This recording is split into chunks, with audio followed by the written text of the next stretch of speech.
이번 대선도 어김없이 있을 거라고 생각합니다. 댓글만 봐도 이 언놈들이 이게 여기서 또 아리를 텄는지 대략 감이 와요. 그래서 그 댓글은 무조건 누군가 지령을 내려가지고 어디서 지령을 받았는지 모르죠. 그러니까 말하자면 여론 공작이 어제 오늘의 일이 아닌데 너무나 그 비일비재했고요. 신남성연대라는 단체에서 인터넷 뉴스 기사에 조직적으로 좌표 찍는다고 하죠. 조직적으로 특정 견해에 댓글을 달게 한다든가. 더불어민주당은 국민의힘 선거대책본부 관계자들이 기사 댓글 조작에 개입했다며 검찰에 고발했습니다.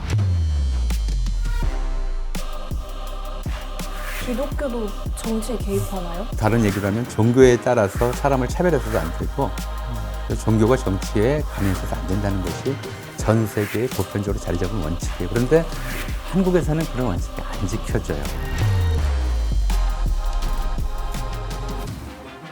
저 신천지에서 국민의힘 대선 후보 경선에 집단적으로 당원 가입해서 경선 여론조사 결과를 바꿔놨다 또는 흔들었다. 제가 요즘 취재나 이런 걸 하다 보면 이제 보수 개신교라고 불리는 이런 카톡방에서 이런 정치 관련한 얘기들이 굉장히 많이 돌거든요. 대형 또는 개신교단에서 단톡방에다가 특정 후보 지지하고 특정 후보를 비방하는 글을 상시적으로 올린다든가. 그게 어떻게 돼 있냐면 교회별로 점조직처럼 있어요.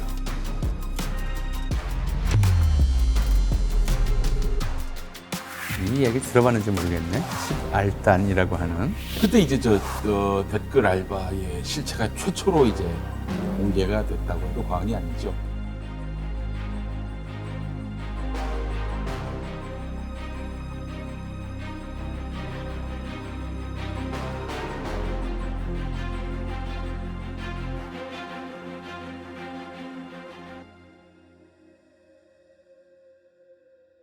아이고, 안녕하세요. 안녕하세요. 예, 아유, 반갑습니다.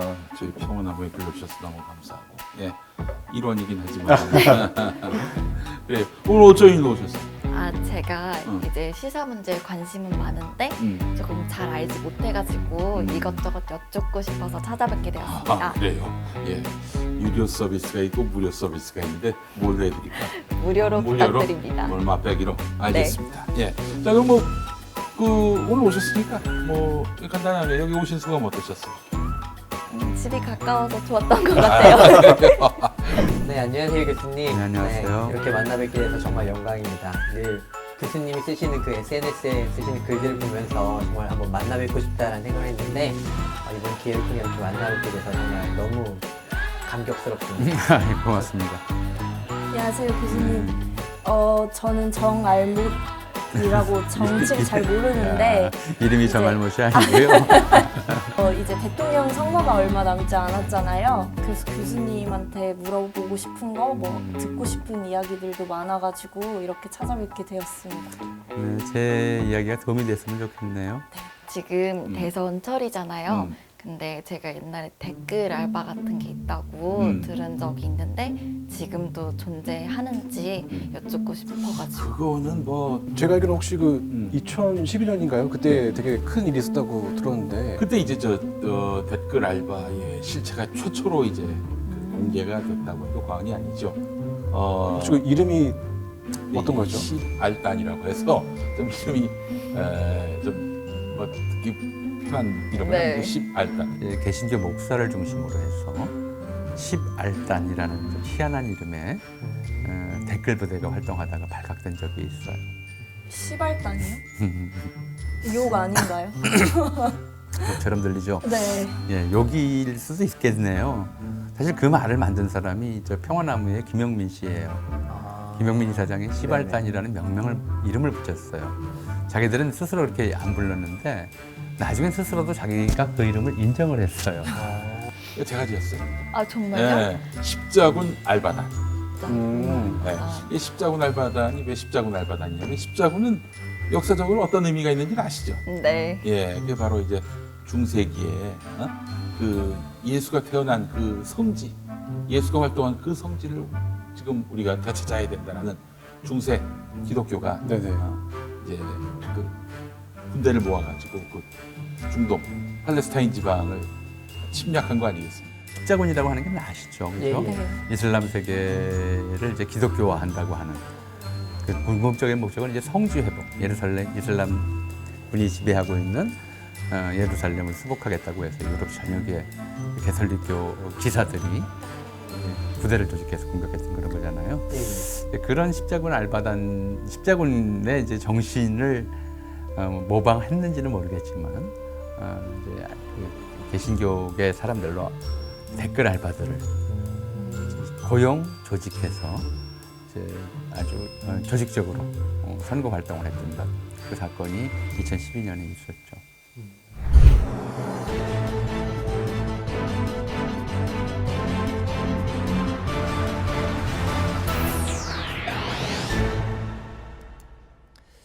예, 뉴스룸의 앵커 브리핑을 시작하겠습니다. 콘스탄티노플에 입성하는 십자군. 4차 십자군 부대가 원정지인 콘스탄티노플에 입성하는 장면. 19세기 프랑스 화가 외젠 드라크루아가 그려냈습니다. 그러나 점령된 도시의 풍경은 아름답지 못했습니다. 참혹한 약탈과 사륙이 진행됐음을 암시하는 암울한 풍경. 드라크루아는 십자군이 처음의 마음에서 벗어나 탐욕으로 향하고 있는 비극을 묘사했던 것입니다. 실제로 십자군 전쟁은 예루살렘 등의 기독교 성지들을 이슬람으로부터 되찾겠다는 나름 사뭇 숭고했던 대의와는 달리 시간이 흐르면서 변질되기 시작했습니다. 급기야 그들은 이슬람의 영토가 아닌 기독교 도시를 공격했고 시민들은 약탈과 방화와 사륙의 희생양이 됐죠. 십자군 전쟁은 그렇게 끝났습니다.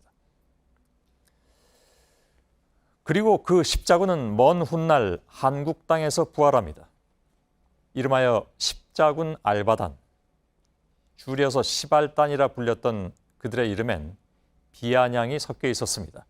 야, 이거 이름 잘 졌어요. 네. 나중에 그 손석희 씨가 뉴스 시간에 시발단이라고 또 얘기해 줄 때는 야, 역시 나는 위대한 정명가다.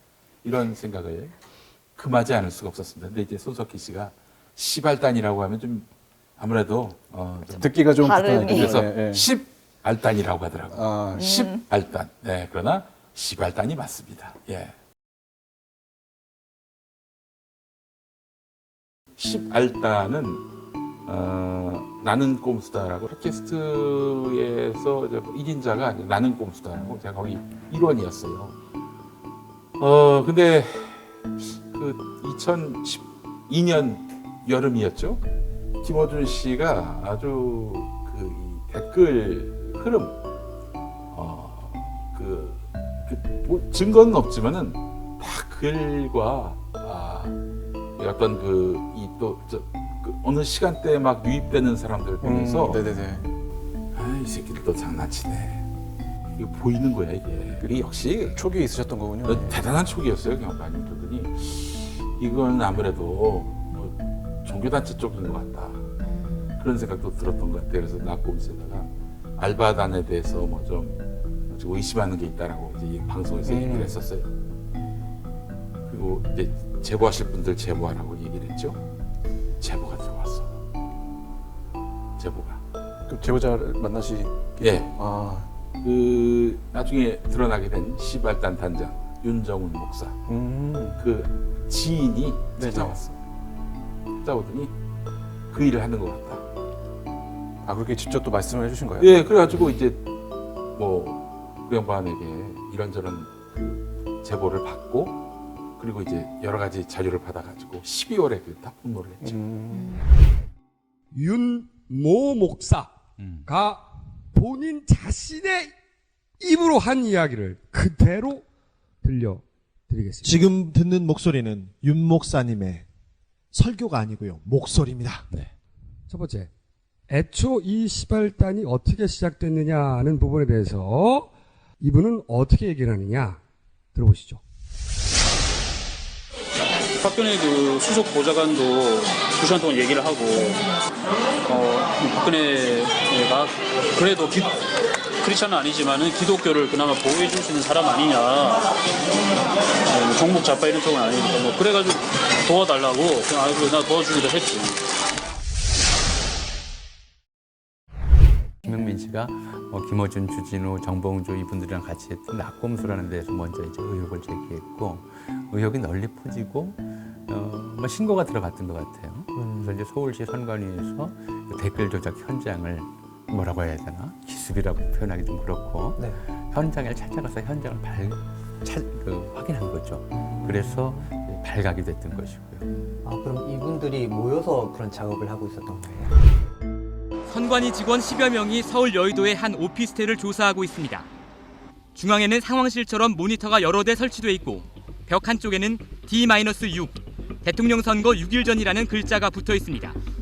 프레지던트 워룸, 즉 대통령 선거 전략 상황실이라는 말과 함께 조직도가 그려져 있습니다. 책상에는 새누리당 박근혜 후보 이름으로 된 임명장 수십 장이 쌓여 있습니다. 그래서 뭐 난리가 났었어요. 이렇게. 근데 당시 언론은 이명박 정권 하였고 또 박근혜가 당선돼야 한다라는 그 어떤 기조가 있었기 때문에 그냥 새누리당과는 아무 상관이 없는 조직이냐, 국정원과는 아무 상관이 없는 조직이냐, 그런 식으로 완전히 그 쉴드를 쳐주는 거예요. 사실은 이제 이 전본을 밝히지 못했어요. 않았죠. 밝히지 못했다기보다는 밝히지 않았어요. 당시 이제 박근혜 정권 하에서 검찰이 이 댓글 공작 수사를 하는데 십자군 알바단, 그 시발단 전체를 수사한 것이 아니라 그 주도자였던 윤모 목사만 이제 구속 기소해서 그 사람은 이제 징역 8개월에 집행유예 2년인가 선고를 받았고 2012년 대선을 엿새 앞두고 박근혜 새누리당 후보를 위한 불법 선거 운동 조직이 적발됐습니다. 십자군 알바단, 줄여서 시발단이라는 이름의 조직이었는데 선거를 코앞에 둔 시점이었고 그 내용도 충격적이어서 큰 파장이 일었습니다. 선관위의 고발로 검찰이 수사를 했지만 결론은 자발적인 선거운동, 즉 박근혜 후보나 새누리당과는 무관하다였습니다. 결국 시발단을 운영한 윤정훈 목사만 처벌되는 선에서 마무리됐습니다. 2012년 대선 때에 이른바 이제 보수 개신교계 일부의 선거 개입 활동, 불법적인 선거 개입 활동의 일부만 드러났고 제대로 정리가 안 된 상태에서 지금 또 비슷한 형태가 벌어지고 있는 거라고 봐야죠. 2010년부터 이제 스마트폰이 보급되기 시작했어요. 아, 그랬나요? 폭발적으로 보급이 됐습니다. 아이폰이 들어왔고요. 당시에 어떤 그런 여론이라고 하는 것이 포털 뉴스, 댓글. 아, 근데 한참 또 이렇게 그렇죠. 여기에서 또 사람들이 많이 또 의견을 듣는 거죠. 그러니까 뉴스만 보는 게 아니에요. 뉴스에 딸린 댓글에 지금 어떤 뭐 뉴스가 말하지 않는 진실이 있는지 혹은 이 뉴스에 대한 여론의 반응은 어떠한지 이 국민들이 그것도 보게 됐단 말이죠. 그러니까 또 하나의 뉴스창인 거예요, 댓글이. 그러니까 여기에 많이 추천받는 거, 또 많이 좋아요를 받는 네네. 거, 이런 것들이 실은 여론이 될 공산이 많이 있었죠. 2010년대쯤 들어와서 그러니까 보통 한 2005, 6년경부터 이제 그런 우리 사회에 굉장히 거대한 잘 주목받지 못했지만 거대한 변화가 시작돼요.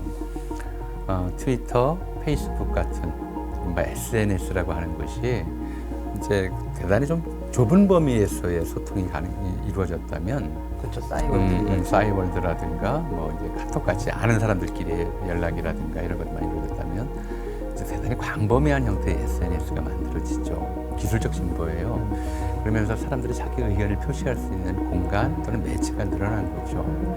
그러면서 그 뭐랄까 사회 현안에 대해서 또는 정치 현안에 대해서 자기 의견을 밝히는 것이 자유로워졌어요. 굉장히 많은 이제 의견들이 사이버 공간에 난무하게 된 거죠.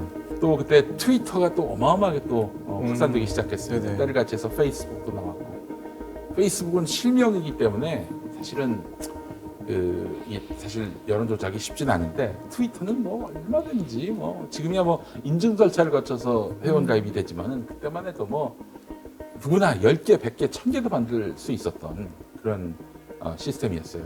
그럼 이사장님 그 윤정은 목사는 어떤 목사나요? 목사가 또 그런 일 했다는 게 되게 오륜교회 잘 아시잖아. 오륜교회 그 부목사였고 인터넷 선교 뭐 그런 명목으로 활동했던 것 같아요. 교회의 인터넷 선교라고 하는 것이 과거에는 이제 마치 뭐 어떤 특정 지역에 가가지고 복음을 전하는 이런 네네. 방식으로 사람들이 처음엔 인식을 했었죠. 인터넷 선교. 응? 그 사실 초기에 개신교 쪽에 그 어떤 댓글 알바들 모집하는 거 보면은 인터넷 선교를 표방을 합니다. 그 와중에 이제 그 윤모 목사라는 사람은 네. 트위터에서 이제 명품 타임라인이라는 제목을 붙였어요. 거기에서부터 이미 그 사람의 취향과 성향이 드러나겠죠. 명품 좋아하는 그런 사람이라고 하는 거를 이제 네. 자기 제목에 드러냈는데 네. 꽤 많은 팔로워를 가지고 있었어요. 거느리고 있었어요. 이제 저도 그 무렵에 그 사람의 트위터 글들을 봤는데 글의 내용 자체가 정말 명품 같았어요. 글 내용도요? 어떤 거였냐면 예를 들어 이제 그 국회의원 선거를 했는데 이제 금천구하고 강남구를 비교를 하는 거예요. 네. 강남구에서는 당시에 한나라당 네. 우리가 보수 정당이라고 하는 사람이 당선이 되었고 금천구에서는 이제 진보 정당 쪽 사람이 당선이 되었었는데 그걸 어떻게 평가를 했냐면 교양 있고 배운 사람들은 역시 보수 정당을 선택한다 이런 식으로 이제 그러니까 이제 사람들의 정치적 성향이라든가 투표 성향을 이제 명품과 뭐 이제 작품으로 이렇게 나누고 어떻게 부자들은 이제 명품을 선택한다 하는 식의 그런 이야기들을 하는 사람이었어요. 근데 그게 당시 이제 한나라당하고 코드가 서로 맞았겠죠.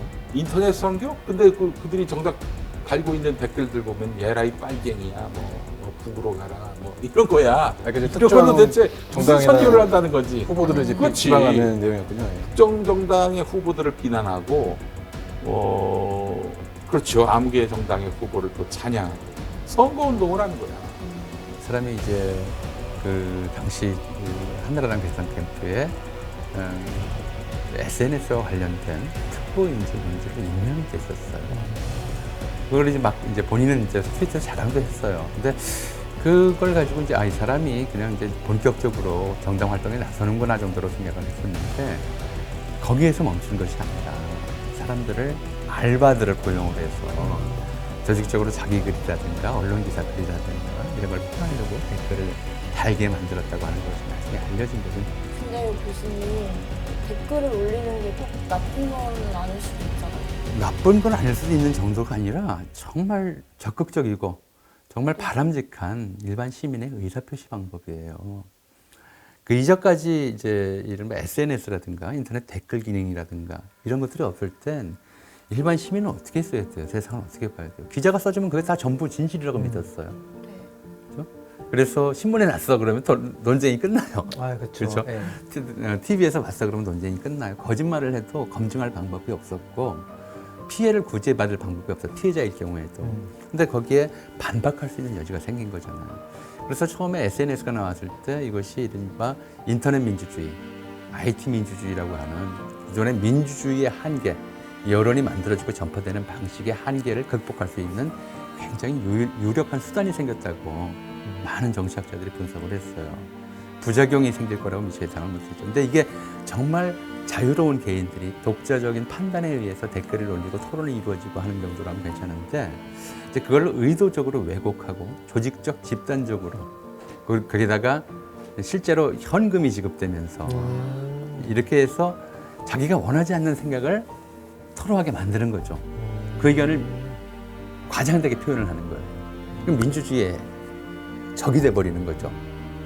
어떤 사람이 자기는 정말 자발적으로 기사가 마음에 안 드는데 아니면 기사가 너무 좋은데 그래서 이제 칭찬 또는 비판의 댓글을 다는 경우가 있는가 하면 수백 명 단위로 혹은 수천 명 단위로 어떤 조직적 지시하에 그 기사에 대해서 이 기사를 예를 들어서 무슨 뭐 포털 일면에 띄우기 위해서 댓글 많은 기사 아니면 사람들이 많이 본 기사 이걸 띄우기 위해서 조작을 한다고 그러면 이거 자체가 여론 왜곡행위죠. 그리고 그런 이런 조직 대상 밖에 있는 사람들은 이것이 조작된 것인지를 모르고 그 뉴스가 정말 중요하고 많은 사람들이 관심 갖고 있으며 나도 여기에 관심을 갖지 않으면 세상에 뒤처지겠구나 하는 그런 느낌을 갖게 만드는으로써 각 개인들의 합리적이고 또 자기 주체적인 그런 의사결정 또는 판단 자체를 방해하는 한 개인의 인권을 침해하는 행위이기도 해요. 재미있는 일화가 2012년 4월에 제가 총선 출마했는데 저를 비방하는 댓글이 있잖아요. 이게 시간을 걸면은 자동적으로 올라가요. 아, 그런 댓글들이요? 이게 보시라고 하지. 보시란 게 있었어요.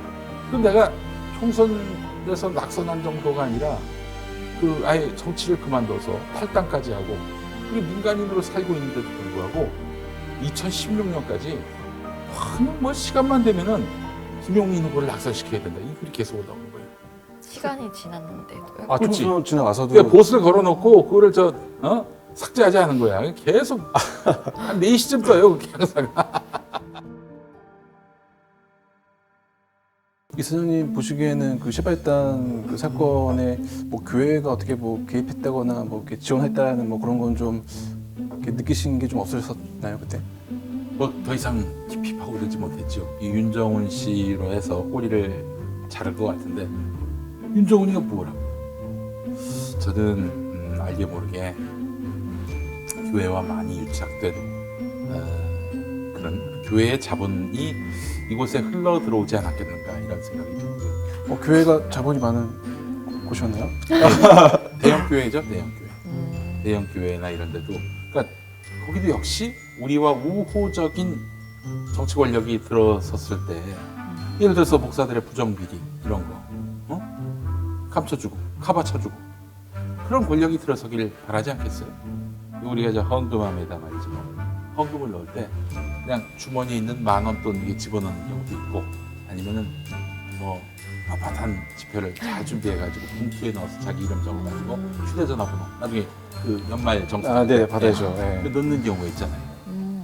근데 그 교회는 목사님이 그 봉투에 넣어서 자기 이름 기록하고 전화번호 기록한 그 봉투는 그대로 둬. 근데 나머지 누가 넣었는지 알 수 없는 지표들 있지 않습니까? 이건 또 자기가 뭐 이제 주머니에다 넣어. 그 확실한. 아니 이제 증언이 있어요. 증언이. 아, 예. 아니 그럴 수 있잖아. 어떻게 알아 그분이 들어가 있는지 안 들어갔는지 어떻게 알아? 예. 추적이 안 되잖아. 헌금함에 돈이 들어가면 헌금함은 블랙홀입니다. 이게 무슨 세무조사를 할 수도 없고, 국세청이 와가지고 털 수도 없고, 알 턱이 없는 거야 이게. 그러니까 뭐 막말로 뭔가 이게 비자금 조성하기가 딱 그렇지. 좋은. 그래서 비자금이 1,000억이 있었다는 게 있습니다. 1,000억. 예. 어디 1,000억이 교회인지 좀 모르지만 1,000억 좀 미만이긴 한데 거의 1,000억에 육박하는 800억 아닌가요? 어쨌든 뭐 네. 10,000원이면 1,000억 아닙니까? 네. 대본을 독점적으로 두 사람만 관리하던 그 중에 한 사람인 목사님과 둘이만 하던 지령 담당 장로가 자살을 했으니까 그때 트렁크에서 나오는 그 통장을 전부 다 합쳤는데 그 합산 금액이 보니까 860억이다. 내 기억에는 그래요. PD수첩은 박 장로가 관리하던 통장 사본을 입수했습니다. 김 목사와 박 장로만 알고 있던 비밀이었다고 합니다. 그 속에는 수백억 원의 자금을 관리한 흔적이 남아 있습니다.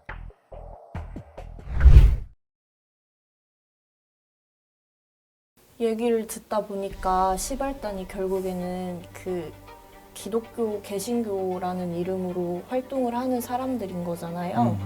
그런 거 보면은 기독교는 왜 정치랑 같이 하려고 하는 걸까요? 우리가 제국주의 그러면 이제 대체로 이제 나쁘게 인식이 돼요. 제국주의 좋은 거라고 생각하지 않잖아요. 예. 남의 나라 들어가서 그 나라 사람들 학살하고 그 나라 재산 빼앗고 권리 빼앗고 수탈하고 일종의 약탈, 수탈, 착취 이런 개념들하고 연관되는 게 제국주의거든요. 근데 이 기독교 선교는 바로 이 제국주의의 반문명성, 침략성 이런 것들을 희석 내지는 중화시키는 역할을 했어요. 제국주의 국가들에서 이제 선교사들이 침략받는 나라로 들어가면서 한쪽에서는 군대, 한쪽에서는 상인 이런 사람들이 뭐 이제 들어오는 대신에 이 사람들은 총칼 가지고 들어오질 않거든. 물건 팔아먹으러 오지도 않아요. 오히려 좋은 일을 하죠. 학교 짓고 막 병원 그렇죠. 짓고 그런. 학교와 병원을 짓고 이런 것들로 해서 민심을 수습하는 역할을 하는 거죠. 사람들의 마음을 얻는 역할을 해요. 사람들을 괴롭히는 역할을 하는 반면에 근데 이게 둘이 짝이 돼서 들어온 거죠. 그래서 어떻게 하면 이제 이 나라를 빨리 기독교 국가로 만들 수 있는가 이런 걸 이제 초기 선교사들이 고민을 하죠. 어떻게 하면 가장 빠른 방법으로 가장 빨리 기독교 국가로 만들 수 있을까요? 본인이 그 당시에 미국인 선교사라고 생각하고 이런 생각을 한 번도 안 해봐가지고. 가장 편한 방법은 왕에게 전도하면 돼요. 그 당시에 왕이 있었으니까. 고종이었으니까 왕과 왕비를 기독교도로 개종시키면 신하들이 따라갈 것이고 백성들 전체가 다 따라갈 것이니까 그게 가장 빠른 방법이다 라고 생각한 사람들이 있었고 약간 이제 유럽 방식인 거네요? 그렇죠. 왕이 뭐 있는데 누가 이제 다 따라갈 것이냐 누가 안 따라가겠느냐 이런 거죠. 그런 생각을 하다 보면 당연히 이제 왕의 환심을 사기 위해 노력하게 되고 그렇게 되면서 이제 정치화하는 거죠. 왕의 자문위원이 되고 싶어한 거예요. 제국주의 국가들이 20세기 초반이나 19세기 말의 관점에서 봤을 때는 전부 기독교 믿는 국가들인 거야. 그래서 이제 이 결론을 이상하게 내린 거죠. 아주 쉽게 내려요. 아, 예수 믿어야 부강한 나라가 되는구나. 이제 그런 생각을 하는 사람들이 생겨요. 대표적인 사람이 이제 당시 배제학당 정동교회 같은 이제 아펜젤러가 세운 학교예요. 선교사가 세운 학교를 나갔던 이승만 같은 사람이었죠. 이승만 때는 재밌었어요. 그때 개신교 단체들이 개신교 교단까지도 믿는 사람을 장로로 보내야 믿는 사람을 대통령으로 세워야 한다. 부통령으로 세워야 한다. 그때는 뭐 진보 보수 가릴 거 없이 다 그랬죠. 공통적으로 그러지 않았습니까? 아예 그냥 장로 대통령을 세우면 이 나라가 기독교 국가가 된다라고 인식을 했었습니다. 그 사람은 이제 대놓고 그렇게 생각을 했어요. 우리가 부강해지는 방법은 뭐냐? 이미 이제 제국주의 침략을 받으면서부터 우리가 나라가 망하지 않으려면 부국강병해야 된다. 부강해져야 된다. 이런 얘기들은 어느 정도 사회적 공감대를 형성하고 있었어요. 그럼 어떻게 하면 부강해질 것이냐? 이 질문에 대해서 아주 단순한 답을 내놓은 거죠. 온 국민이, 온 백성이 기독교도가 되면 나라는 저절로 부강해진다. 이건 다 부강한 나라에 사는 것은 다 하나님을 믿고 하나님의 복을 받았기 때문이다라고 하는 아주 단순한 논리를 구조를 만들어낸 거예요. 이에서 이제 애국주의하고 기독교가 결합하는 거죠. 그런 예전에 이명박 전 대통령이 서울시장을 할 때 서울을 하나님한테 봉헌한다 이런 얘기를 했었잖아요. 이게 같은 맥락으로 봐야죠. 그러니까 한국 대형교회나 이제 한국 개신교에서 흔히 하는 이야기들이 그런 거예요. 우리가 이제 예수 믿고 복 받으세요. 복이 뭡니까? 아주 쉽게 하는 얘기죠. 복이 두예요. 남보다 부자가 되는 것, 남보다 권력을 많이 갖는 것. 이걸 이제 복이라고 하는 세속적 개념으로 치환을 해버린 거죠. 아니, 대통령 하나 세웠다고 그게 왜 그 사람이 믿는 종교가 온 국민의 종교가 돼야 합니까? 온 국가의 종교가 돼야 합니까? 말이 안 되는 건데 당시 그런 인식이 있었다니까요.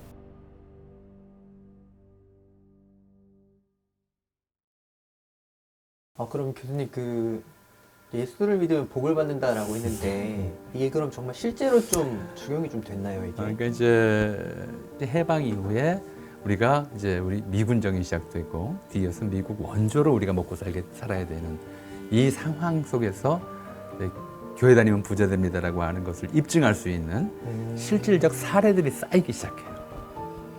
자, 해방 직후부터도 그랬고 특히 6.25 전쟁 겪고 나서 6.25 전쟁 중에도 그렇고 전쟁 이후에 전후 복구 과정에서도 그렇고 그러니까 1945년부터 대략 1960년까지 한 15년간 한국은 미국의 원조 없이는 못 살았어요. 미 군정이 사실상 이 대한민국 이승만 정부를 설계를 했다고 해도 과언이 아니에요. 이거에 대해서 이론을 제기하는 사람도 있을지 모르겠지만 그러나 그 당시 미국의 목표는 친미, 반공, 개신교 국가 세우는 거였는데 친미, 반공, 개신교 이 세 가지 어떤 그런 컨셉에 해당하는 한국인, 미국이 신뢰할 수 있는 한국인은 이승만이었고 친미, 반공, 개신교의 어떤 그런 카테고리 안으로 다 들어가 있으면 이 사람이 일본 제국주의, 일본이 우리나라를 강제 점령했을 때 일본한테 부역되고 다 이거 있어요. 그래서 초기에 그 이군정 정복기는 이런 영어하고 기독교 이거면 됐어요. 이거면 됐어. 과거에 뭐 일본한테 부역을 했구나. 아이들을 위한 분유라든가 아니면 이제 뭐 성경책도 있고 그 중에는 이제 옷가지들도 있고 자기들이 이제 버린 옷가지를 해서 돈도 있고. 근데 선교단체에서 보내면 선교단체에서 보내는 거를 우리 정부가 받을 수는 없어요. 민간 베이스니까. 민간에서 보내는 건 민간이 받아야죠. 그럼 그 파트너가 누가 되겠어요? 그렇죠. 교회가 미국 선교단체의 지원을 받는 창구가 돼요. 그렇죠? 이렇게 만지다 보면 생기는 거죠. 네네. 생기다 보면 저 교회에 관계가 있으면 미국 선교단체 걸 받을 수가 있겠네라고 생각하는 사람들도 늘어나겠죠. 이런 사람들이 이제 교회에 들어가서, 그러니까 실제로 이제 종교적 동기 아니면 이제 실존적 동기가 아니라 경제적 동기로 교회에 들어가서 미국 원조단체하고 연결이 되고, 그렇게 해서 고아원이나 이런 것들을 만들어 놓고, 고아원 원조를 받아서는 아이들은 아주 어렵게 뭐 강제 노동을 시킨다든가 정말 굶어 죽지 않을 정도로 먹이면서 원정물질 착복하는 사람들도 나오고, 이런 것들, 이런 속에서 이제 굉장히 많은 교육기관들이 거기서 출발해서 학교로 발전하는 경우도 있거든요. 한국에는 그래서 사립대학들 보면 반 정도가 이제 개신교 재단이죠. 저도 미션 스쿨 그렇죠. 다녔거든요. 그런 게 굉장히 많아요. 그렇게 해서 이제 다니는 사례들이 많았고, 이렇게 되니까 이제 사실은 미국과 친해서 부자가 된 건데 이게 이제 교회단에서 부자가 된 것처럼 이제 그 판단 기준이 뒤바뀌는 경우가 생기죠. 기독교도라고 하는 것이 반공주의의 하나의 표식이 됐다. 유교를 거치면서 말씀드렸잖아요. 그리고 그것은 이제 한국 정치 지도자들에게도 굉장히 강력한 신호가 돼요. 한번 보죠. 초대 대통령 이승만, 감리교 개신교 신자였어요. 이대 대통령 윤보선 역시 기독교 신자였어요. 그 당시 총리 실권자였던 총리 장면 카톨릭 신자였어요. 그 다음 대통령 박정희는 이제 본인은 이제 종교를 얘기를 하지 않았지만 젊었을 때 성경 과정이나 이런 걸 보면 불교 내지는 일본 신도에 가까웠던 것으로 보여요. 그 다음에 이제 그 다음 대통령 전두환 역시 이제 종교를 따지지 않았어요. 그렇죠. 그 다음 대통령 노태우 종교 뭔지 모르죠. 네. 저기 은평구에 가면 이제 노태우 씨 부인이 시주한 절이 하나 있어요. 그다음에 그 다음 대통령 김영삼 기독교였죠. 네. 그 다음 대통령 김대중 캐톨릭이었어요. 그 다음 대통령 노무현 이제 종교 따로 없었던 걸로 알고 있고요. 그 다음 이명박 기독교. 그 다음 이제 박근혜는 역시 종교 이제 따지질 않아요. 특히 그 추종자들은 그 박근혜 씨 아버지 박정희 씨 보고 반인반신이라고 그러니까 이거 어떤 종교에서도 얘기할 수가 없죠. 이승만 정부 때는 교인 수가 얼마 안 됐을 때 우리나라가 완전 기독교에 의해서 장악된 나라였어요. 그래서 4.19 혁명 때 이승만을 내쫓았던 4.19 혁명 때는 그 감리교 본부, 그때도 이제 광화문에서 네, 감리교 본부에 4.19 시위대가 달려들어서 막 돌을 던졌어요. 유리창 깨지고 난리가 났었어요. 왜냐? 그때도 기독교 이승만은 곧 기독교였어요. 개신교는 국가 권력을 한번 쥐었다. 이 권력의 단맛을 이런 그 종교였다고 그랬었죠. 그래서 4.19로 이제 그 이승만 정권이 몰락하고 민주당 정부 들어서고 1년 지나서 박정희가 쿠데타를 일으켰잖아요. 네네. 그리고 나서 개신교는 한 1년 동안 그냥 완전히 숨죽여 지냈어요. 박정희가 쿠데타를 일으키니까 와, 만세를 불렀을 것 같아. 이 사람들이 그래서 무슨 일을 했냐면은 그 한경직 목사, 김환란 총장, 이분도 기독교인이었는데 그때 이분들이 미국으로 가가지고 박정희 괜찮다. 내가 보증한다. 친히 미국까지 가셔서 또 이렇게 그렇게 또 수고를 이제 해주셨군요. 물론 이제 박정희 군부가 이제 보낸 면도 있는데 그렇게 가가지고 우리가 보증한다. 우리 기독교인이다. 믿지 않느냐. 이렇게 해가지고 미국으로 하여금 박정희를 인정하게 만드는데 아주 혁혁한 공을 세우셨지, 그분들이. 그러나 사과할 일이 이것뿐인가? 한경직은 5.16 군사 쿠데타 한 달여 뒤인 1961년 6월 21일 박정희가 이끄는 국가재건 최고회의가 구성한 군민원성 사절단의 일원으로 친일인사 김환란 등과 함께 미국에 건너갔는데 가서 한 일은 무엇일까? 보도에 따르면 5.16 군사 쿠데타에 대한 미국 정치권의 이해를 얻도록 힘썼다고. 즉 개신교 지도자로서 미국에 가서 남로당 출신의 쿠데타 주역 박정희의 보증을 산 것. 한경직은 박정희의 충직한 협력자. 박정희가 영구 집권을 위해 단행한 10월 유신. 그때 지지하는 개신교 목사 명단에 이름을 올렸는데 민주주의, 인권을 함께 싸우자며 손을 내민 진보 개신교계에는 싸늘한 반응을 보였다고. 이때부터 이제 박정희는 개신교에 대해서 본인은 개신교인이 아니지만은 정말 어마어마하게 우호적으로 나오게 됐던 것이고, 또 개신교도 그러니까 비록 그 박정희가 개신교인은 아니지만은 야 이승만한테 우리가 꿀 좀 빨았자니 계속 꿀 줘. 1년 동안 못 먹어가지고 우리야 영양실조가 됐어. 뭐 거의 이런 쪼가 돼버린 거죠. 그래서 내내 박정희 동안에 박정희 이제 임기 동안에 계속해서 박정희가 뭔 이상한 짓 하면은 다 그냥 신앙의 이름으로 포장해주고 정당화시켜줬어요. 그런 이제 한국 현대사에서 현대 정치사에서 기독교 또는 가톨릭이라고 하는 것은 일종의 표식이 있어요. 첫 번째 표식은 미국 정부에게 우리가 친미 반공주의라고 하는 기본 원칙에서 이탈하지 않겠다. 그래서 야당 쪽 의사들이 되게 기독교를 더 많이 믿어야 했어요. 그러니까 야당이라기보다는 이제 공산주의에 가깝다고 의심받는 조금 더 진보적인 사람들은 기독교 표식이 필요했고, 정말 이제 군사 독재를 했던 사람들은 그 표식조차 필요가 없었죠. 그러니까 박정희, 전두환, 노태우는 그런 표식이 필요 없었어요. 그래서 대통령이 됐던 거죠. 박근혜까지도. 이런 이제 전체적으로 그런 면들이 좀 있었어요. 보십시오. 박정희가 죽고 나서 전두환이 들어서려고 하니까 그 전두환이 아직은 이제 대통령이 아닌데도 불구하고 전두환 장군을 초청해가지고 기도회를 열어줬어요. 당시 내노라 하는 목사님들이 많이 오셨었죠. 뭐 그때 저 방귀 끼는 사람들이 다 나왔죠. 먼저 하나님께 감사함을 드립니다. 또 우리 국가를 위해서 특별히 많은 수고를 하시는 위원장님께 감사를 드립니다. 또 같이 수고하시는 여러 위원들, 또 여러 동역자들 여러분께 감사를 드립니다. 그러니까 아니 광주 학살의 피비린내가 사라지기도 전인 1980년 8월에 롯데호텔에서 이 양반들을 모아놓고 그 이 목사들을 모아놓고 전두환을 불러가지고 축복 기도회를 열어준 거예요. 광주 상황을 그 목사들이 몰랐겠어요? 다 알았지. 몰랐을 리가 없어 그거는.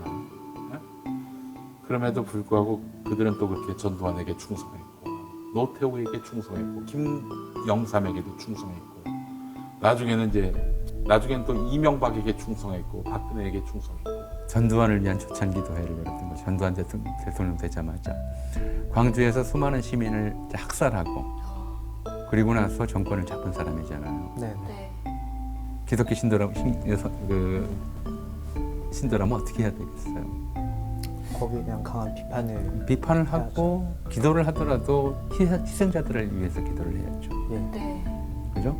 학살자를 위해서 대놓고 한국 개신교계에 원로라는 사람들이 우르르 몰려가서 이 강압에 의한 것이든 회유에 의한 것이든 간에 전두환 대통령을 위한 조찬 기도회를 열었어요. 그걸 합리화하는 논리가 재미있어요.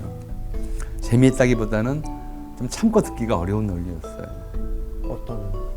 이런 거죠. 저 사람이 대통령이 된 것도 하나님의 뜻이다. 그죠? 전두환의 뜻이 아니라 하나님의 뜻이에요. 기성 이제 권력을 추종하는 태도죠. 하나님의 뜻이고 저 사람이 이제 우리나라를 어떻게 대통령이 됐든 간에 제대로 이끌도록 축복하고 기도하는 것이 목회자의 의무다. 이런 식으로 자기를 합리화한 거죠. 자, 그럼 뭐 그 합리화가 설득력이 있다고 칩시다. 설득력이 있다고 좀 쳐요. 누가 대통령이 됐든 간에 이건 전부 하나님의 뜻이니까. 역사의 주체는 이제 종교적 관점에서 보자면 역사의 주체는 시민들이 아니라 신이니까, 하나님이니까. 네네네. 하나님의 역사니까. 그럼 누구를 대통령으로 삼을 것도 하나님의 뜻이잖아. 그럼 하나님이 저 사람을 대통령으로 만들어줬으니까 목사들은 축복하고 잘하기를 빌어주는 것이 도리라고 거기까지 인정을 하자고요.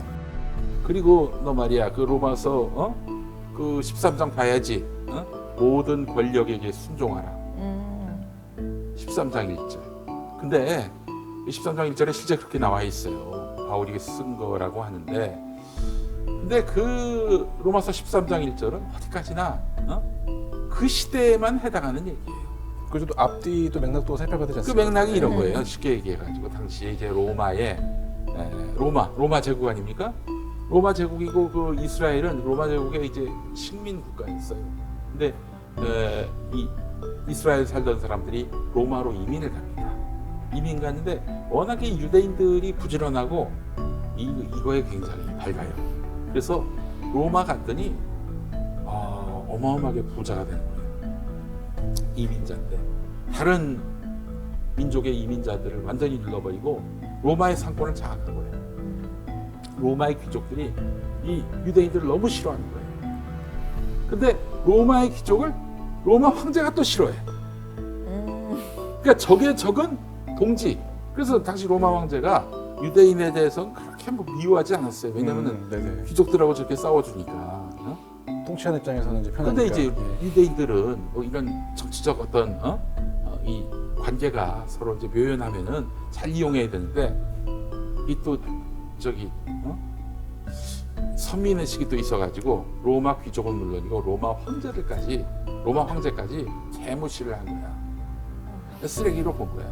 그러니까 너무 걱정이 되는 거야. 이러다가 또 로마 황제한테 밥이 되는 거 아닌가 해가지고 바울이 편지를 썼지. 로마에 있는 교인들한테, 유대인인 교인한테 편지를 써가지고 야야 모든 권력에게 순종해 좀. 너희들 그럼 다 죽어. 이런 맥락이 로마서 13장 1절인데 이걸 가지고 저 영세기 때 있었던 일인데 20세기에 와가지고도 그 말씀을 적용한다는 것은 무리지요. 말도 안 되는 거고. 그것도 불의한 권력을 보면은 와서 싸워야지. 마태복음 5장만 보더라도 이해할 땐 이해하고 아니할 땐 아니하라. 예수님이 직접 그렇게 말씀하셨어요. 예수님이 그렇게 말씀했는데 잘못된 것에 대해서는 와서 싸우고 그러면서 이 반듯한 사회를 만들기 위해서 뜻을 모아야 하는데 하여튼 이 목사들은 모든 권력에게 순종하라. 이렇게 닥치라고 합니다. 근데 이 사람들이 거기서 끝나는 게 아니에요. 거기서 끝났다면 이제 그런 식의 현실 추수적인 어떤 대통령이 돼도 다 지지한다고 하는 그런 이미지를 좀 구축할 수 있을 텐데 이 사람들은 이명박, 박근혜 그 뒤에 뭐 이런 사람들은 축복하면서 김대중, 노무현, 문재인 이런 사람들은 심지어 같은 기독교 하나님을 믿는데도 적그리스도라는 등, 그죠? 공산주의자라는 등, 하나님의 뜻에 반한다는 등 도저히 일관성이 없는 태도를 보이는 거죠. 왜 이렇게 일관성이 없을까? 전두환도 축복한 사람들이 왜 문재인은 축복하지 못하나? 순수한 믿음이 아니어서. 그렇죠. 그들이 정말 하나님을 믿는다면은 하나님의 그들의 논리가 맞다면 전두환을 축복하는 그 마음으로 문재인을 축복해야 되잖아요. 그죠? 전두환을 위해서 기도하는 그 마음으로 김대중을 위해서 기도를 했어야 되잖아요. 안 그랬단 말이에요. 거기서 이제 그 이율배반성이라고 하는 게 드러나죠. 어떻게 보면. 핵심은 뭐겠어요, 그러면? 하나님의 뜻이 아니라 자기가 가지고 있는 권리. 그동안에 쌓아놓은 경제적 부 또는 사회적 네트워크, 이 기득권 네트워크라고 하는 것이 흔들릴까 봐. 그것이 좀 흔들릴 것 같으면 공산주의라고 낙인을 찍어서 욕을 하고 적그리스도인 것처럼 얘기를 하고 그렇죠. 이렇게 돼버린 거예요. 판단의 기준이 하나님에게 있는 것이 아니라 자기들 내부에 있어요. 우리가 자본주의의 장점 뭐라고 배웠어요? 자본주의의 장점은 본인이 가진 능력에 따라서 뭐 이렇게 돈을 벌 수가 있다? 공평하다? 그런 기회의 균등이라고 하는 걸 기회의 균등. 기회의 균등. 결과는 다른데 누구나 기회는 똑같이 얻을 수 있고 거기에 자기 노력에 따라서 성과를 거둘 수 있는 것이 자본주의의 장점이다라고 얘기를 했어요. 자본주의 초기에는 그랬겠죠. 그죠? 귀족제도도 마찬가지예요. 귀족제도 처음 만들어줄 때도 힘 있는 놈이 귀족 되는 거였거든. 기회는 균등했어. 근데 일단 귀족제도가 만들어진다부터 다른 사람이 귀족이 될 길을 차단해 버리는 거지. 네. 하나의 신분제가 만들어진 것이고 그렇게 몇천 년을 간 거예요. 근데 그 이제 귀족제도는 그래서 인권을 억압하고 천민들을 인간 이하의 상태로 살게 만들어줘서 나쁜 제도다. 그래서 이제 민주주의가 만들어지고 그래서 평등제도가 만들어졌다. 이제 이렇게 얘기를 하는데 자본주의도 초기에는 기회균등이라고 하는 이야기가 설득력이 있었어요. 네. 근데 이제 한국 자본주의 100년이 됐단 말이에요. 이제 정말 기회가 균등한가? 돈이 없으면 아예 흑수저와 금수저가 정말 균등하게 경쟁할 수 있는가? 아니죠. 어떤 사람은 정말 열심히 공부하고 스펙 쌓고 100군데 이력서를 내도 취직이 안 되는데 어떤 사람은 태어나면서부터 미래의 사학재단 이사장이고 어떤 사람은 태어나면서부터 미래의 재벌기업 총수거나 정 못돼도 재벌기업 사장 하나는 될 거란 말이에요. 이렇게 신분이 나뉘게 돼요. 이건 어쩔 수 없는 인간 사회의 속성이에요. 가족제도와 세습제도가 상속제도가 이걸 없앨 수가 없기 때문에 이게 있는 한 이런 문제도 항상 생겨요. 근데 한국에 100년이 되면서 바로 이 한국 자본주의와 운명을 같이 하는 또는 이제 행동 양식을 같이 하는 그런 종교 단체가 돼버렸어요. 그룹이 돼버렸어요. 어떻게 교회의 3대, 4대 세습이 이루어질 수 있냐고요, 목사지만. 근데 그게 가능하게 돼버렸거든요. 그렇게 가능하게 돼버리니까 이제 이해관계가 이제 정말 한국 사회의 이제 세습 권력과 교회가 마치 약간 그렇죠. 삼성그룹 이런 그런 것처럼 되는 거예요. 우리가 북한을 3대 세습한다고 비난하잖아, 그죠? 네. 그럼 비난마다 마땅하다고 생각을 해요. 근데 왜 나라를 어떻게 세습하느냐? 현대 국가에서. 근데 교회는 세습이 되나? 아무도 거기에 대해서는 이제 오히려 문제를 안 던져요. 근데 그런 이제 구조, 이제 과거에 이제 얻은 이제 이것이 뭐 권력이든 돈이든 사회적 네트워크든 이런 것들을 세습하는 걸 너무나 당연하게 여기기 때문에 그런 그 세습 권력 구조에 이제 장애가 되는 것들을 이제 공격하는 또 그걸 이제 혐오하는 그런 생각이 그런 태도가 만들어진 거죠. 그래서 왜 같은 기독교 신자인 이번 선거의 경우에는 네. 대형 교회들이 같은 기독교 신자인 이재명 후보를 이렇게 혐오하면서 그죠? 무속인에 가깝다는 의혹을 받고 있거나 실제로 그런 증거들이 나오고 있는 윤석열 후보를 그렇게 좋아하는가? 그 답은 거기에 있어요. 종교적 이유가 아니라 세속적 이유 때문에 이렇게 판단하는 결정을 내리는. 이 사람이 자기들의 기득권에서 유리하다고 판단한 거예요.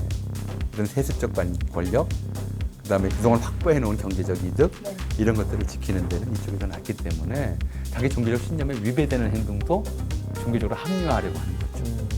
한국 개신교는 한국 사회의 지배층에 가장 가까운 정도가 됐어요. 기득권 세력이라고 보통 부르죠.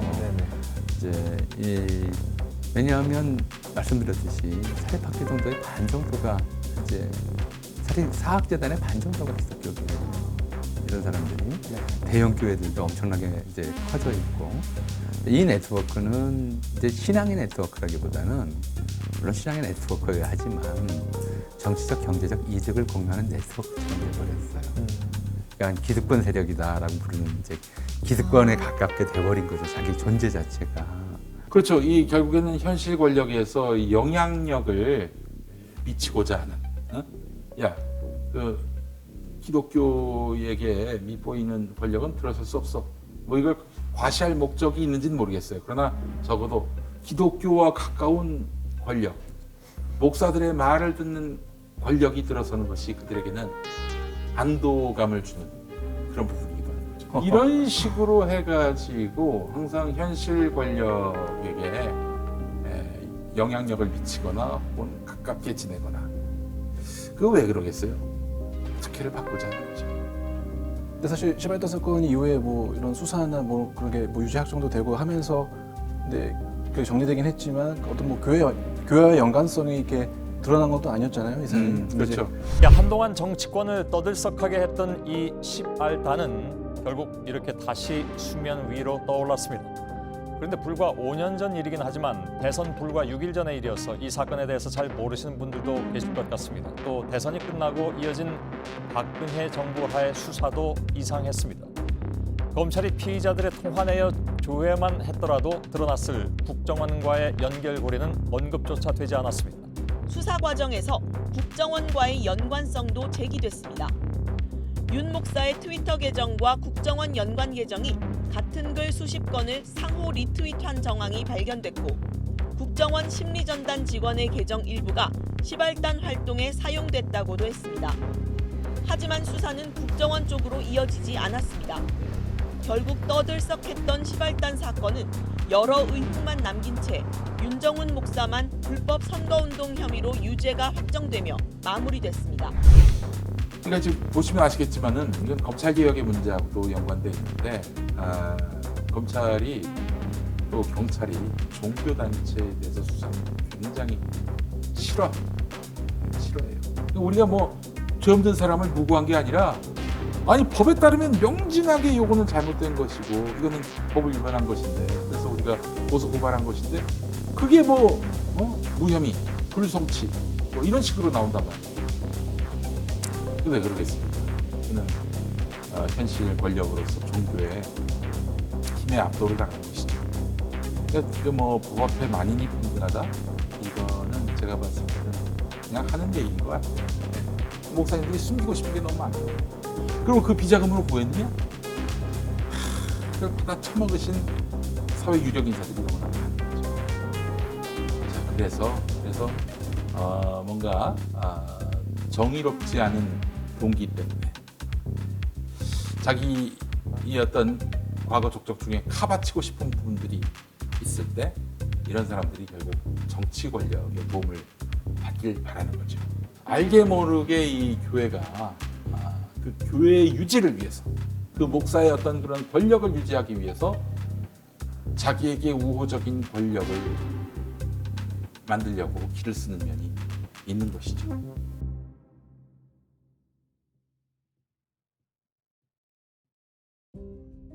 그러면 지금 뭐 이런 역사들을 좀 훑어봤는데 지금도 그러면 그런 시발단 같은 이런 일들이 지금 있다고 뭐 보시는 건가요? 관행은 애써서 정말 심각하게 이제 끊어내지 않으면 끊어지질 않아요. 어떤 관행이든지 우리가 2012년 대선 때 시발단이라든가 또 그때 같이 활동했던 국정원 댓글 부대라든가 이런 사람들을 수사해서 처벌한 적이 없어요. 주도자는 처벌이 됐지만 거기 댓글 부대로 참석하면서 뭐 돈 받고 알바 활동했던 사람들 그 네트워크가 끊어지진 않았죠. 다양한 형태의 이른바 댓글 알바 작업들이 있어요 지금도. 굳이 정치적인 영역에서뿐만 아니라 뭐 학원 강사들도 댓글 알바 동원해가지고 어떤 학원 선생이 좋다 이렇게 한다고 그러잖아요. 좀 화장품 회사든 뭐든 온갖 것들에서 이렇게 다 돌아다녀요. 다 그렇게 해서 어떤 허위 과장 정보를 만들어내는 대가로 돈을 받는 사람들. 그 사람들이 우리 사회에 있단 말이에요. 그 네트워크가 선거 때는 오히려 대목이겠죠. 그죠? 이렇게 한쪽에서는 이제 이런 네트워크와 그 네트워크 안에서 활동하는 사람들이 이게 이제 불법으로 단죄되지 않았기 때문에 활동하고 있는 영역이 분명히 있을 것이고 이 점에 대해서는 우리가 뭐 여든 야든 그 의심을 다 거둘 수는 없어요. 또 하나는 정말 순수한 마음으로 돈 안 받고 자발적으로 그렇게 하는 그룹들도 분명히 있을 거예요. 대형 교회 신도들 모임, 청년부라든가 또 얼마 전에 이제 실제로 그 가능성 또는 그 현실이 좀 이렇게 드러났던 신천지 그룹, 그죠? 어떤 당에 들어가서 단체로 여론을 확 바꿔놓는다든가, 그죠? 이런 조직적으로 댓글을 달 수도 있죠. 이런 사람들이 분명히 있을 거란 말이에요. 또 있을 것이고. 그래서 이건 이제 지금 끊어졌다 이렇게 얘기하는 게 오히려 순진한 거죠. 그죠? 관행은 한 번 시작되면 계속 올라간다. 우리 사회가 어떻게 끊어내지 못하면 이걸 우리가 잊으면 안 돼요. 그래서 계속되고 있을 거라고 봐요. 그럼 뭐 이걸 좀 끊어낼 방법이 있긴 있는 건가요? 현재로서는 좀 이렇게 낙관적이진 않아요. 특히 이제 청년 실업률이 높고 어렵고 굉장히 어렵고 이 알바 자리들은 굉장히 이제 쉽게 말하면 저강도 노동의 상대적 고임금이 꿀알바. 그렇죠. 요즘 젊은 애들 만들어 꿀알바죠. 네. 거기에 속하는 일이란 말이에요. 시간 내기 좀 자유롭고 이런 일들이 없어지긴 어려울 것 같아요. 없애기는. 결국은 이제 자정인데 돈 받고 알바하는 사람들 같은 경우에 뭐 어떻게 됐어요? 참 이 여론 조작하기 위해서 돈이 들어가야 된다라고 하는 그런 부담을 주는 것 정도는 해줄 수밖에 없는데 정말 그것도 아니면서 어떤 이제 교회의 지시로 아니면 이제 교파의 지시로 신천지처럼 그렇게 활동을 하면서 이제 여론을 왜곡하거나 자기 교파의 세력 확장을 기하거나 이런 행동들이 이제 문제죠. 근데 그것도 막기가 어려워요. 그렇겠죠. 결국은 이제 이런 이제 선거 때라든가 이걸 앞두고 나타난 여론에 좀 튀는 현상들, 어떤 것이 집단적으로 같은 메시지들이 반복되고 있다는 현상들을 보는 이제 시민들의 일반인들의 아까 일반인이라는 말을 썼지만 보통 사람들의 감각 또는 자정 능력이 필요해요. 또 이런 일들이 반복되다 보면 지금까지 이제 한 10여 년 반복되고 있는 거니까 사람들이 거기에 대한 이제 적응력 내지는 저항력 또는 변별력 이런 것들도 좀 커질 거라고 기대할 수밖에 없어요. 뭐 제가 볼 때는 결국 이제 민주주의가 위기에 계속 빠질 것이냐 아니면 이 위기를 극복할 것이냐는 이런 식의 이제 조직적 여론 왜곡을 우리 시민들이 식별해내는 능력을 키우느냐 키우지 못하느냐 여기에 달려있다고 봐요. 이런 현대 민주주의 우리가 정말 피로써 눈물로써 땀으로써 일궈왔던 이 민주주의를 지키기 위해서는 민주주의를 흔드는 위협하는 모든 세력의 음모를 차단시켜야 된다. 그런 말이 참 너무 멋있습니다. 민주주의는 한탄승가 아니다. 민주주의는 지키는 가치다. 지키는 가치. 아니 그 콘트에서 챔피언이 되면은 그걸 놓고 칩니다. 이 챔피언을 유지하기 위해서 방어전 해야죠. 그래서 방어전을 해야 되는 거 아니에요? 방어전 없으면 파이트를 내놔야지. 그렇잖아요. 맞습니다. 민주주의가 그런 거예요. 어느 순간 제도적 민주주의가 완성됐어요. 직선제 개혁 같은. 근데 이거를 그대로 두면은 그 직선제 민주주의를 갉아먹기 위한 모든 또 새로운 음모들이 가동된다. 이게 바로 지금의 댓글 조작, 여론 조작이라고 하죠. 제2의 시발단 같은 여러 사례들. 그렇죠. 왜 제대로 처벌도 안 하고 또 진상규명도 제대로 안 하고 이대로 그냥 이러고 끝내버리는 발본색원 해야지. 원놈이 돈을 댔고 누구 머리에서 나오는 돈인지 나와서 그런 꼼수를 쓰면 마침내 끝끝내 처단당한다라는 사회적 그런 경종을 울려야 하는데 그런 것 없이 그냥 대충 넘어가다 보니 여기까지 온 것 같아요. 네. 보수 개신교에서도 활동하는 양상에는 또 어떤 게 있을까요? 기독교라고 하지 않고 요즘은 카톡교라고 합니다.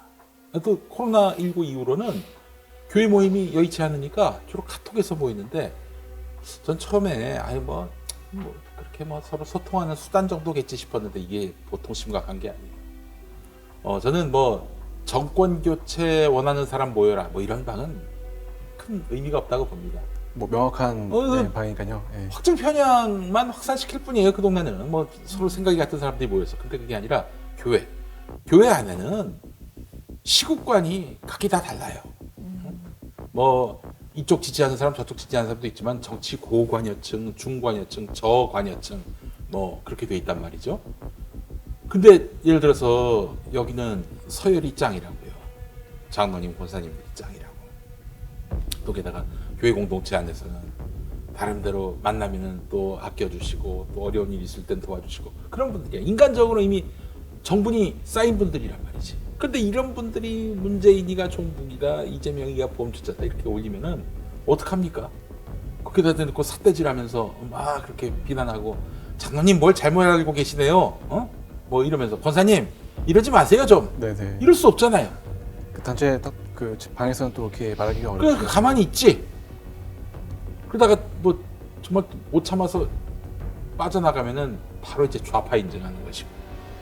그래서 이러면은 글쎄요 그 정치 고관여층들은 상관이 없겠지만은 저관여층들은 물 들어가겠구나 이런 생각이 들어요.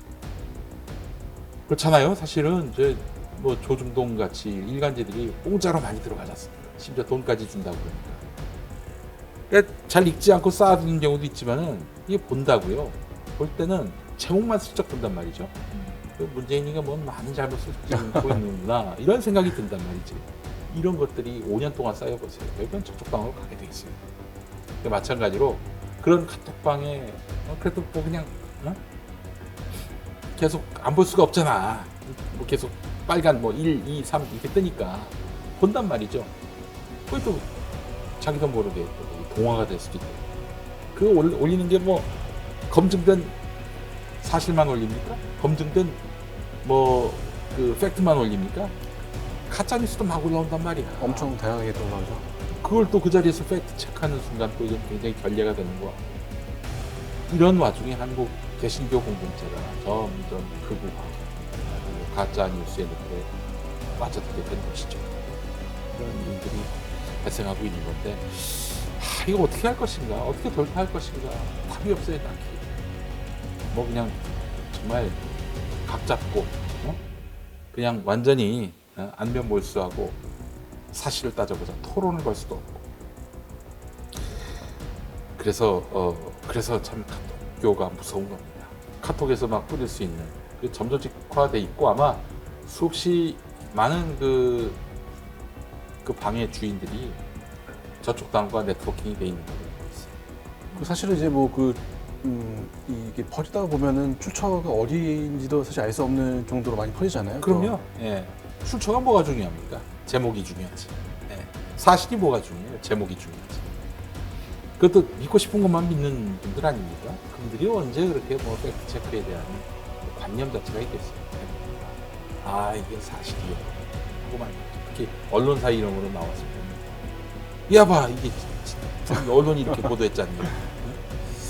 뭐 이렇게 나오니까요. 근데 그런 문화 속에서 한국교회는 점점 더 수렁으로 빠져들고 있는 게 아니라 이로써 진실을 추구하고 정의를 추구하는 사람들은 다 교회를 떠나고 상식을 추구하는 사람들은 교회를 떠나고 결국 남는 사람들은 정치 저관여층 혹은 그들과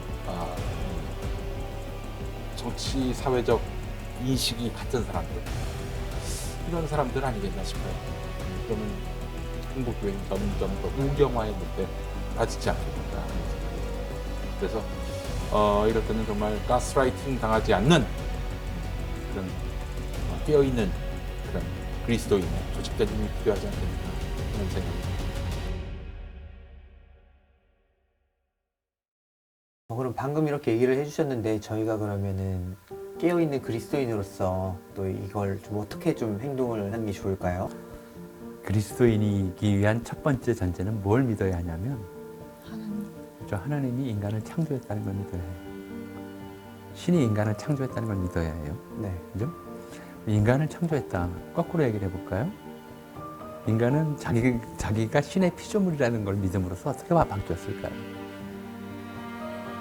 한번 우리 하나님을 상상해봐요. 어떻게 생기셨을까? 굉장히 완벽하시지 않을까요? 어쨌든 뭐 신이 자기 닮은 모습으로 사람을 창조했으니까 사람처럼 생기셨겠죠? 네. 그죠? 그러니까 뭘 좋아할까요? 하나님을 기쁘게 하려면 뭘 갖다 드려야 되지? 우선 명품은 아닐 것 같아요. 명품이나 이런 거 아닐 것 무슨 음식을 좋아하실 것 같아요? 음식을 안 드시지 그렇죠? 않을까요? 어떤 옷을 좋아하실까요? 옷을 입지 않으실 것 같은데. 그렇죠? 어떤 스타일이 하나님의 이상형일까? 그렇죠. 하나님은 먹지도 입지도 배우자를 두지도 않으셔요. 동물적 속성이 완전히 소거된, 제거된 그런 존재예요. 동물적 욕망과는 전혀 거리가 멀어요. 신이 인간을 창조했다는 말은 뭐냐면 인간은 신을 상상함으로써 자기 안에 동물로 태어난 자기 안에 동물적 욕망들을 억압할 수 있는 능력을 얻었어요. 다른 동물은 그게 안 돼요. 금욕, 절제, 타인을 위한 헌신, 자기 희생 이런 게 없어요. 인간만이 가능해요. 그게 하나님의 속성이에요. 인간이 생각한. 하나님은 동물과 정반대 쪽에 있어요. 동물적 욕구나 욕망들과는 정반대에 있는 거예요. 옛날 사람들은 처음에 종교를 만들어낼 때부터, 의식할 때부터 그 두 가지의 상반되는 것들을 인식을 했어요. 신의 속성이 인간에게는 선이에요. 동물의 속성이 인간에게는 악이에요. 악의 다툼, 자기만 살려고 하는 욕심, 자기가 뭐 살기 위해서 다른 생명을 죽이는 그런 잔인함, 이런 것들이 전부 악이에요. 신에겐 그런 게 없어요. 선, 악으로 이제 세상을 나누게 되는 그런 의식을 갖게 된 거죠. 그리고 인간은 그 중간적 존재라고 생각했어요. 선과 악이 공존하는 존재죠. 우리가 왜 그런 그 만화 같은 거 그리잖아요. 고민될 때 한쪽에서는 하얀 옷 입은 천사가 막 이렇게 하라고 꼭 하지 말라고 그러지. 하얀 옷 입은 천사는 해도 된다고 속삭이는 거는 까만 옷 입은 악마예요. 빨간 악마. 그렇죠. 이 둘 사이. 인간은 그 사이에서 갈등하는 존재. 그럼 인간성의 고향이라고 하는 것은 실현이라고 하는 것은 어떤 것이냐? 신을 닮기 위해서 노력하는 거예요. 자기 안에 있는 동물적 욕망을 억압하기 위해서 노력하는 거죠. 자기를 위해서가 아니라 타인을 위해서. 이타성 이런 것들이 선이에요. 그 선악 속에서 이제 종교인들은 항상 선을 위해서 살도록 자기를 이제 강제하는 사람이죠. 단련하는 사람들이고. 그렇게 하면서 이제 신의 속성을 인간이 상상을 했어요. 신에게는 세 가지 속성이 있다. 특히 이제 아시아 한자를 쓰는 사람들은 사자상어 세 가지로 묘사를 해요. 첫 번째 신은 영원불멸해야 돼요. 신이 뭐 자식을 낳고 자식을 낳고 이렇게 세습이 없어요. 신에게. 신에게는 세습이 없어요. 한 존재가 영생해요. 두 번째는 전지전능해요. 모르는 게 있어서 안 되고 못하는 게 있어서 안 되고. 그죠? 아 이건 신의 약점이야 이렇게 있으면 안 되죠. 세 번째가 지고지선이에요. 지극히 높고 지극히 선해서. 그죠? 뭔가 이제 저질적인 것들이라든가 악한 것들이라든가 이런 것들을 안 하게 만들어주는 거예요. 이걸 따라가려고 노력하는 것이 종교인의 자세였단 말이에요.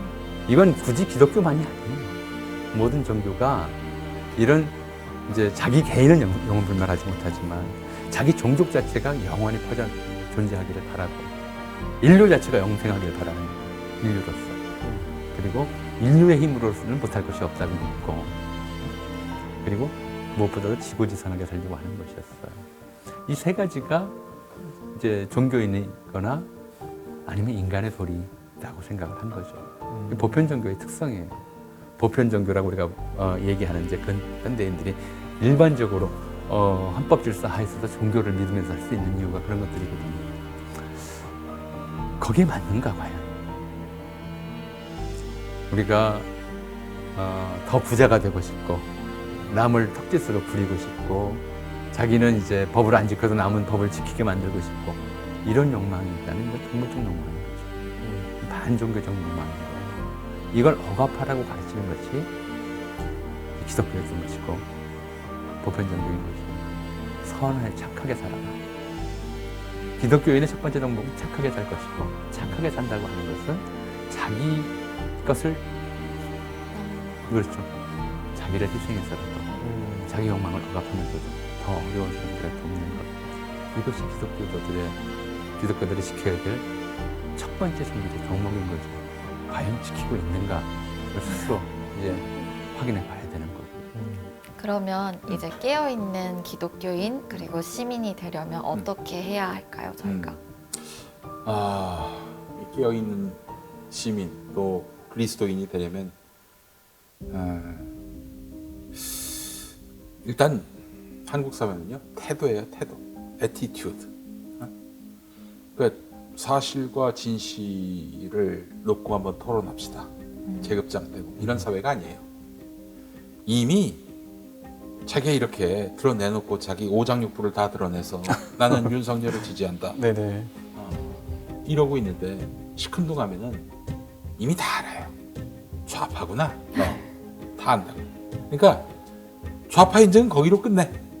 그 다음부터 삶으로, 행동으로 이 사람 참 멋있네, 진정성 있네, 성실하네, 이런 것들을 보여주기만 하면은 자동적으로 그 상대방이 설득이 됩니다. 네. 그리고 자신이 부끄러워져요. 내가 연장자로서 한 일이 아니었지. 그러니까 자각하게 만들어야 돼요. 그만한 어떤 지성은 다 있습니다, 그리스도인들. 예.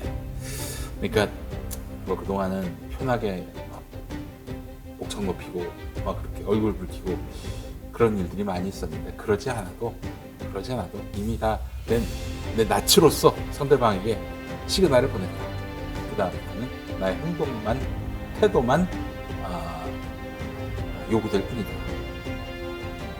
이런 생각이 들어요. 그래서 보다 더 예의 있게, 보다 더 정의롭게, 보다 더 따뜻하게 대하는 예수님의 품성을 보이는 것이 가장 중요하지 않겠나 하는 생각이 듭니다. 예수님이 뭐 많은 가르침을 취하셨지만은 그분에게 진정한 그 감동이 됐던 거는 바로 태도였습니다. 태도가 메시지였으면 좋겠어요. 예. 이미 말은 너무 많이 했어. 저쪽도. 예. 나까지 거기서 말로 상대해봐야 상대가 들으려고도 하지 않습니다. 예. 태도가 중요하다. 이 말씀을 드리고 싶습니다.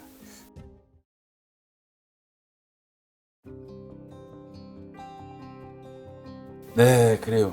오늘 뭐 저 혼자 떠들었는데, 오, 커피. 아까는 조금 그 밑이었는데 여기 좀 올라갔네요.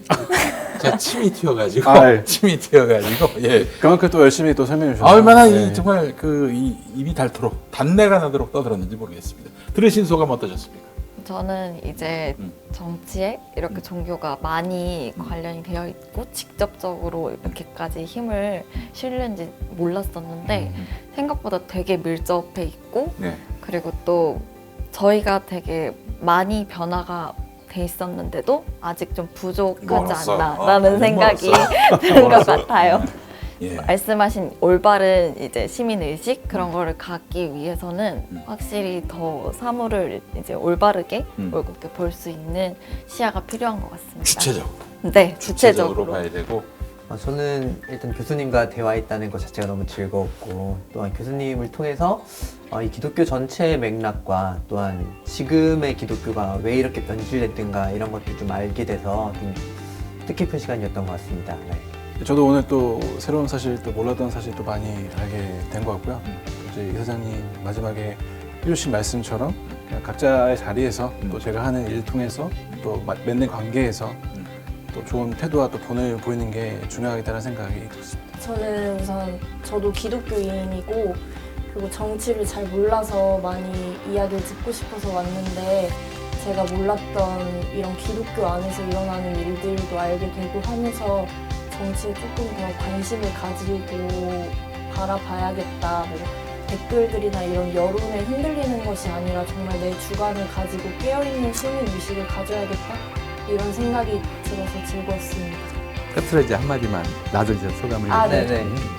내가 원하는 것이 무엇인가. 우리 모두가 기독교인들은 더더욱 내가 정말 원하는 것이 무엇인가. 나는 하나님께 무엇을 빌고 있는가. 이걸 한번 늘 생각해 봐야 될 것 같아요. 내가 하나님께 돈을 빈다면, 세속적인 복을 빈다면 나의 신은 하나님이 아니라 그 돈과 복이 될 수밖에 없다. 그거 잊어버리면 안 돼요. 네, 그렇게 바랍니다. 네.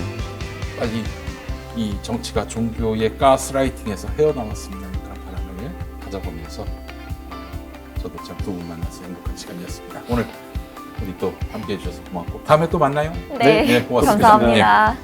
네, 고맙습니다. 감사합니다.